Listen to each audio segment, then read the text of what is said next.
you speak in English, Hindi and Marathi, and if I'm not wrong, आपकी Maugham ने आपकी specific Hindi के लिए tuitions रखी थी, am I right? हाँ, वो स्कूल में, क्योंकि ICSE की हिंदी होती है, तो अच्छा, of course you end up going to all tuitions. You go to something like a geography tuition, math tuition, like that. There was Hindi, but again, it's very crucial, and this is something my grandfather always has told me, that you have to know your mother tongue, which is first and foremost. You cannot be, bad at that. And you're very good at Marathi. घर पर मराठी ही बोलते थे हमेशा. घर पे मराठी होती है. All working language is Marathi, of course, but like whenever you're traveling or speaking, working anywhere. But apart from that, he insisted that we speak good English. Right. He insisted that we speak good Hindi. आता तुम्ही म्हटलात की हिंदी सक्तीची केली, पण हिंदी सक्तीची नाही, ही त्रिभाषा धोरणाच्या अंतर्गत काल तुमचाच व्हिडिओ आम्ही बघितला, ज्यावेळेला त्यांनी दाखवला पूर्वीचा, ज्या व्हिडिओमध्ये तुम्ही म्हणत होतात की कुठलीही वेगळी भाषा शिकायला काही हरकत नाही. मग ती हिंदी असेल, दुसरी कुठचीही आपल्या देशातली भाषा असेल, फ्रेंच असेल, स्पॅनिश असेल, वेगळ्या देशांमधली, ही शिकणे गरजेचं आहे का?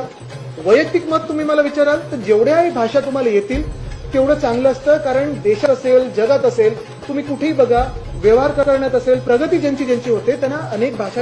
माझा सक्तीला विरोध आहे, सक्तीच्या विरोधात, पण सातत्यानं सरकार पण म्हणते की आम्ही सक्ती करत नाही. महाराष्ट्रामध्ये मराठीची सक्ती आहे, हिंदीची सक्ती नाही. हिंदी ऑप्शनल आहे. हिंदी किंवा कुठलीही भारतीय भाषा शिकता येईल असं आपण त्याच्यामध्ये ऑप्शन दिलेलं आहे. मुळातच न्यू एज्युकेशन पॉलिसी, नवीन शैक्षणिक धोरणाने 3 भाषेचं सूत्र दिलेलं आहे. हे 3 भाषेचं सूत्र आपण स्वीकारलेलं आहे.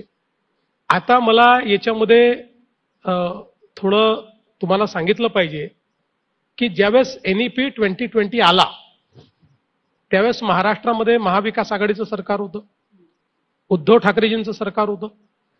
उद्धव ठाकरेजींच्या सरकारने याच्यावर अभ्यास करून नीती ठरवण्याकरता एक कमिटी तयार केली. त्या कमिटीचे अध्यक्ष माशेलकर साहेब होते, त्याच्यामध्ये डॉक्टर मुणगेकर, सुखदेव थोरात यांच्यासारखी प्रमुख मंडळी होती, 18 लोक होती. या सगळ्यांनी एक रिपोर्ट तयार केला आणि तो रिपोर्ट 2021 साली उद्धवजींच्या सरकारला दिला. 2021 साली उद्धवजींच्या सरकारने तो स्वीकारला आणि तो स्वीकारल्यानंतर त्याच्यावर पुढची कारवाई झाली.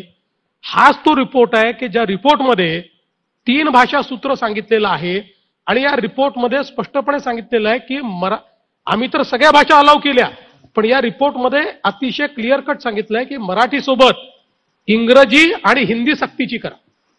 इंग्रजी आणि हिंदी सक्तीची करा. उद्धव ठाकरेंच्या सरकारने, उद्धव ठाकरेच्या सरकारमध्ये.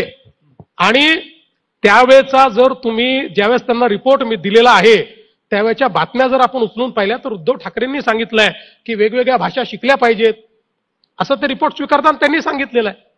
मुळामध्ये आता जर असा रिपोर्ट असताना आणि हे सगळे प्रमुख महाराष्ट्रातले, आता तुम्ही भालचंद्र मुणगेकर, डॉक्टर माशेलकर, सुखदेव थोरात यांना महाराष्ट्रद्रोही ठरवणार आहे? यांनी असा रिपोर्ट दिला म्हणून ते महाराष्ट्रद्रोही होणार आहे?